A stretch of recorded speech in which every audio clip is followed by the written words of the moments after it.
The sun dipped low over the rolling hills of Kaburi village, painting the sky in hues of orange and gold.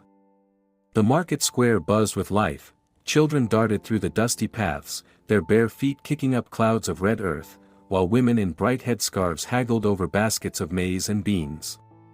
The air carried the smoky scent of chapati frying over open fires, mingling with the tang of livestock and the faint sweetness of ripe mangoes. Colorful kitenge fabrics fluttered from stalls, catching the last rays of light. At the edge of the square stood a modest tailoring shack, its tin roof glinting faintly, a quiet anchor amid the village's vibrancy.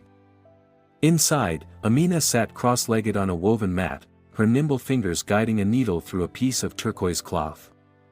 The steady click-clack of her pedal-powered sewing machine filled the small space, a sound as familiar to her as her own heartbeat. At 22, Amina was Kaburi's finest tailor, her creations worn proudly at weddings and funerals alike. But it was her resilience that defined her, etched in the firm set of her jaw and the thoughtful depth of her dark eyes. She glanced across the shack to where her mother, Womboe, rested on a thin mattress, her chest rising and falling unevenly. Womboe had once been a force of nature, her hands as skilled as Amina's, her laughter a melody that brightened their home. But illness had stolen her strength, leaving her frail and dependent since Amina's father died 2 years prior. Amina set down her needle, brushing a bead of sweat from her brow. "Mama," she said gently, "you should sleep. I can manage alone." Womboe's eyes opened, clouded but warm. "Amina, my heart," she croaked, "you carry too much. You're all we have left. A good husband could change everything." Amina's stomach nodded. She understood her mother's plea, a marriage of security, a man with means to lift them from their struggles. Yet the idea of binding her life to someone for convenience alone felt like a thread pulled too tight, ready to snap. "I know, Mama," she said, forcing a smile. "But I want more than a transaction." Womboe's hand trembled as she squeezed Amina's. "Love is a dream, child. Duty keeps us alive." Before Amina could reply, a low rumble interrupted the village's hum. A sleek black SUV rolled into the square, its polished frame alien among the mud-brick homes. Villagers paused, their whispers rising as a man stepped out. Jomo, a 30-year-old businessman from Nairobi, exuded confidence. His tailored suit hugged his frame, and a gold watch flashed at his wrist. His broad smile swept over the crowd before settling on Amina. "Habari," he called, his voice smooth and bold. "I seek the tailor who stitches magic into cloth." Amina's pulse quickened. She'd heard tales of Jomo's wealth, but his presence stirred a mix of curiosity and caution. He was striking, his charm almost tangible, yet something in his polished demeanor felt rehearsed. "I'm Amina," she said, rising. "What do you need?" "A suit," Jomo replied, stepping closer. "Something bold, for a man of influence." As she measured him, the villagers' murmurs pressed against her, "He's wealthy, Amina. A chance for you and Womboe." Her hands faltered briefly, but she steadied them, focusing on the tape and cloth. Moments later, a quieter figure approached. Kofi, 25, carried a basket of mangoes, his steps sure but unhurried. A farmer born and raised in Kaburi, his faded shirt and calloused hands spoke of hard work. His brown eyes met Amina's with a familiar warmth, a silent history stretching back to their childhood. "For you and Mama," he said, setting the basket down. "Fresh this morning." Amina's smile softened. "Asante, Kofi. You never forget us." Kofi's gaze flicked to Jomo, then back to her, a quiet question in his expression. He said nothing more, stepping back with a nod. His gift lacked fanfare, but its sincerity lingered. As dusk fell, the village elders gathered, their voices low and insistent. Amina caught fragments, "Jomo's a blessing. Think of your mother." That night, as she spooned tea into Womboe's mouth, her mother's words returned, sharp with urgency. "Jomo could save us, Amina. Medicine, a proper home, don't turn him away." Amina swallowed hard. Duty tugged at her, but her heart resisted, caught in a tangle of longing and fear. The next morning, Jomo appeared at the shack's door, a velvet box in hand. "For you," he said, revealing a gold necklace, its delicate links shimmering. "A taste of what I can give." Amina's breath hitched. It was stunning, a promise of ease and luxury. Yet as her fingers brushed it, a flicker of doubt held her back, too perfect, too sudden. Later, returning from the market, she found a small basket at her doorstep. Inside, mangoes, papayas, and a single avocado nestled together, woven with care. No name, but Kofi's touch was unmistakable, simple, consistent, true. That night, Amina lay awake, the necklace and basket side by side on her table. Two men, two worlds, one dazzling and bold, the other rooted and real. Womboi's plea echoed, "Choose wisely." But another question burned brighter, keeping sleep at bay: which gift holds my future, and which sees my soul? The morning sun spilled over Kiburi, casting long shadows across the village paths. Amina stood at the edge of the market square, her mother Womboi's worsening cough echoing in her mind. Each rasp was a stark reminder of their fragile circumstances. Beside her, a basket of ripe fruit from Kofi sat as a symbol of his quiet care, while Jomo's glinting necklace tempted her with promises of escape. Torn between the two, Amina knew she needed clarity about what lay behind their gestures. As if on cue, Jomo's sleek SUV rolled into view, shining under the sunlight. He stepped out, his smile as polished as his shoes. "Amina," he called, "how about a trip to Nairobi? You deserve to see what life could be." Amina hesitated, glancing at her mother's shack where Womboi rested, her breathing labored. A glimpse of Jomo's world might offer answers, or at least a break from the village's constant strain. "All right," she said, her voice firm despite her inner turmoil. "Let's go." The journey to Nairobi blurred past in a haze of dust and speed, Kiburi fading as the city's skyline emerged. Jomo spoke confidently of his export business, coffee, textiles, anything the market craved. "With me, Amina, you'd never want for anything," he promised. The city dazzled her, towering buildings, bustling crowds, and a restaurant with white tablecloths and crystal glasses. She felt out of place yet captivated, caught between awe and unease. "This could be your life," Jomo said, leaning closer. "No more struggle, just comfort." Her heart fluttered at the thought of security, but a quiet doubt whispered, "Is this me?" She brushed it aside, letting herself dream of a life unburdened by hardship.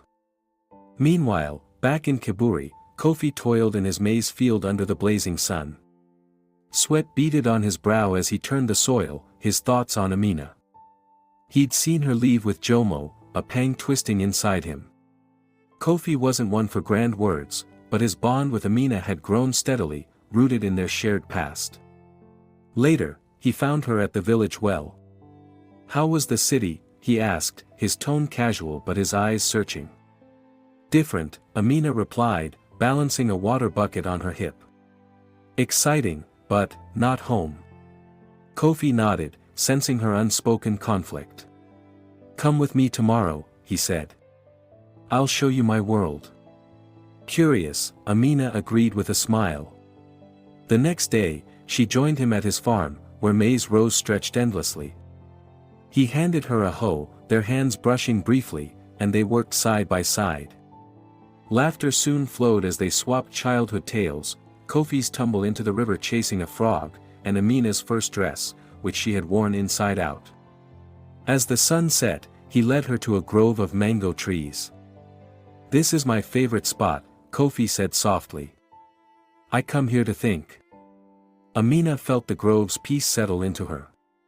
"It's beautiful, Kofi." His brown eyes met hers, steady and sincere. "I've no riches to offer, Amina. Just this land, my hands, and my heart." Her breath caught at his honesty, no flash, just truth. Warmth bloomed within her, yet doubt lingered. Could love alone support them? Could it save her mother? Days later, tension rippled through Kiburi. At the market, Amina caught whispers about Jomo, doubts about his wealth source, his sudden interest in the village. Elder Mzee Otieno warned loudly, "How does a young man gain such fortune? We must be wary." Jomo, overhearing, snapped, "Mind your own business, old man. Kiburi needs modernity."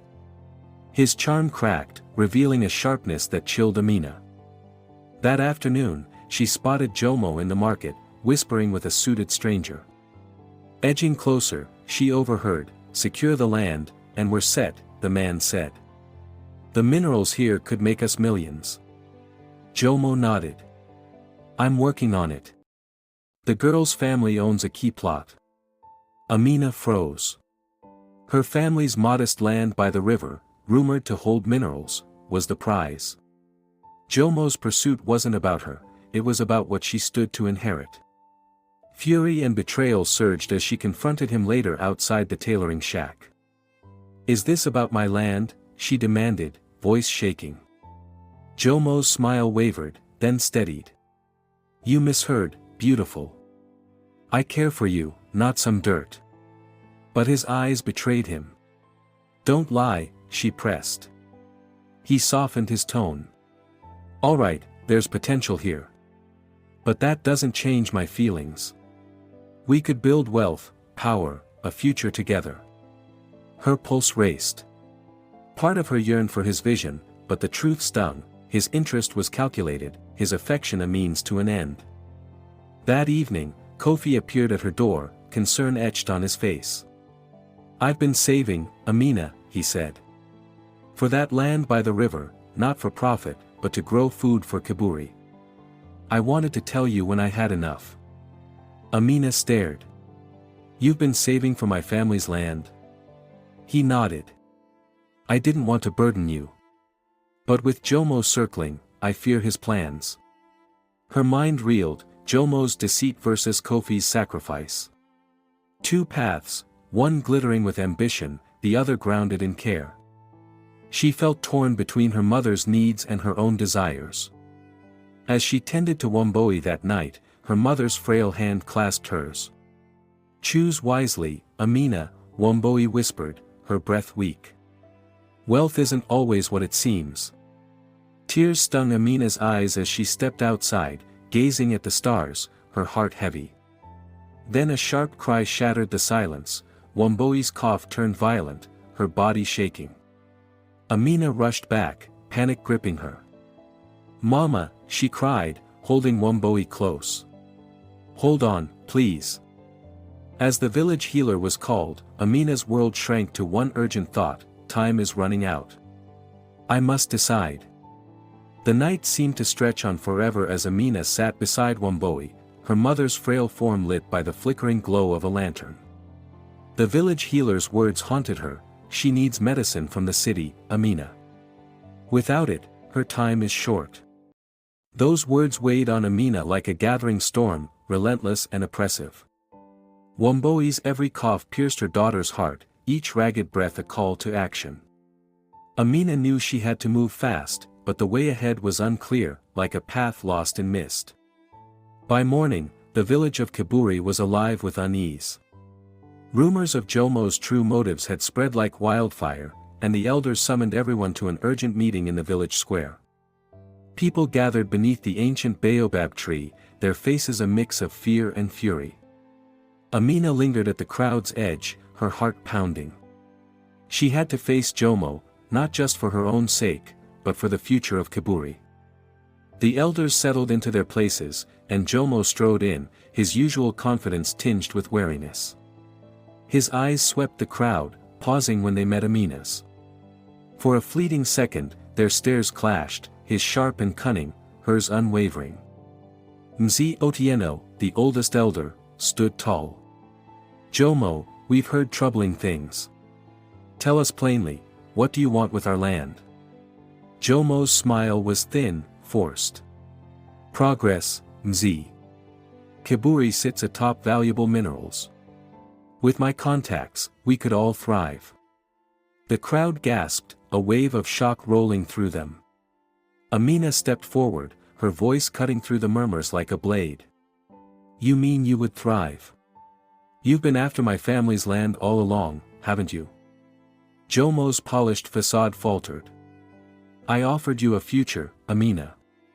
We could have shared this wealth." "Shared?" she shot back, her tone fierce. "Or did you intend to take it all?" He paused, then shrugged, his mask slipping entirely. "Business is business.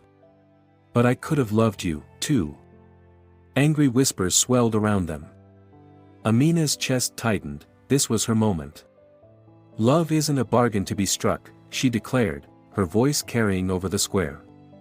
"You never saw me, Jomo. You saw something to win." His expression turned cold. "Fine. If Kiburi turns its back on progress, so be it." With that, he spun around and marched to his SUV. The engine roared, kicking up a cloud of dust as he sped away. Amina watched him go, a quiet relief washing over her. Jomo was gone, but Kiburi, and her spirit, still stood strong. The triumph didn't last. Womboi's health deteriorated further, her skin growing damp and cold, her breaths faint. Amina knelt by her side, panic clawing at her insides. "Mama, hold on. I'll find a way." Kofi appeared in the doorway, his face drawn with worry. "Amina, I've arranged for the medicine. A friend in Nairobi is bringing it." A spark of hope ignited within her, though questions swirled. "How? The cost?" Kofi took her hand, his grip warm and firm. "My father left me a small inheritance. I've kept it a secret, but it's enough." Amina blinked, stunned. "You've had this all along?" He nodded, his eyes steady. "I didn't want it to define me. Wealth can blind people, Amina. I've seen it happen." His words sank in, a sudden clarity breaking through her turmoil. Kofi wasn't just the quiet farmer she'd known since childhood, he was a man of depth and hidden resources. Yet he'd chosen a simple life, earning trust through his deeds rather than flaunting his means. Jomo's riches had cloaked his greed, but Kofi's true wealth lay in his integrity. That evening, as Womboi rested with the medicine slowly reviving her, Amina walked with Kofi to the mango grove. The night air was crisp, the sky a blanket of stars. She turned to him, gratitude swelling in her chest. "You've done so much for us, Kofi. For me." He gave her a gentle smile. "I've loved you since we were children, Amina. I just never knew how to tell you." Her breath hitched. "And I've been blind, chasing what shone instead of seeing what was real." Kofi stepped closer, his hand brushing her cheek. "You see it now." Their kiss was soft, a quiet vow of something true and enduring. In that moment, Amina felt her path align at last. Weeks later, Kiburi erupted in celebration beneath the baobab tree. Amina, glowing in a dress she'd sewn herself, walked toward Kofi, his eyes alight with happiness. The village drums thrummed a lively beat, and voices lifted in song. Elders offered blessings, while children scattered flowers in their path. As they exchanged vows, Amina glanced at Womboi, seated nearby, her strength renewed, her smile radiant.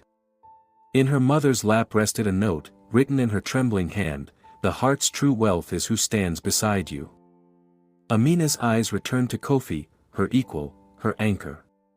Together, they would safeguard their land, grow their love, and forge a future built on faith in each other. In the days that followed, Amina and Kofi planted a young mango tree on their land, its roots burrowing into the earth. As they watered it, their hands clasped, Amina felt a deep, unshakable peace. She hadn't chosen the man who dazzled her with promises, but the one who awakened her heart. In that choice, she had discovered her heart's true wealth.